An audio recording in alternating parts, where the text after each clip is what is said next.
Hi hello welcome to Sai Keerthu fashions. ఈరోజు ఓణీలు చూపిస్తున్నాను.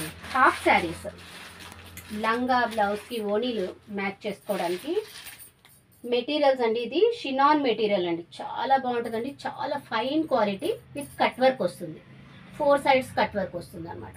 వీటిలో కూడా చాలా నంబర్ ఆఫ్ కలర్స్ ఉన్నాయి. Green colour, number of colours ఉన్నాయి. చాలా బాగుంటుంది మెటీరియల్. చిన్న బుటాస్ వస్తాయి అన్నమాట, దీని మీద గోల్డ్ బుటాస్. ఇంట్లో ఇవ్వాలి. ఇందులో షినాన్ ఒకటి, విచిత్ర సిల్క్స్ ఒకటి, జార్జెట్ ఒకటి, ఇంకా మా దగ్గర ఇది విచిత్ర సిల్క్స్ అంటే డైబుల్ జార్జెట్ కూడా ఉంటుందండి. డైబుల్ జార్జెట్ అంటే వైట్లో వస్తుంది, ఇది విత్ కట్ వర్క్ వస్తుంది మొత్తం. దీనికి మనం ఏ కలర్ అయినా డై చేయించుకోవచ్చు అండి. వీటికి అంతా 2.5 meters ఉంటుందండి. నంబర్ ఆఫ్ కలర్స్, ఇదిగోండి ఇక్కడ అంతా నంబర్ ఆఫ్ కలర్స్ కలిసి ఏ కలర్ అయినా మీకు ఎనీ అకేషన్కి ఏ కలర్ అయినా మ్యాచ్ అయిపోతుంది. ఇదిగోండి ఇవన్నీ కూడా అవి ఇదిగోండి ఇక్కడ ఉన్నాయి. విత్ రీజనబుల్ ప్రైజెస్ అండి. నచ్చితే షాప్కి విజిట్ చేయండి. Thank you.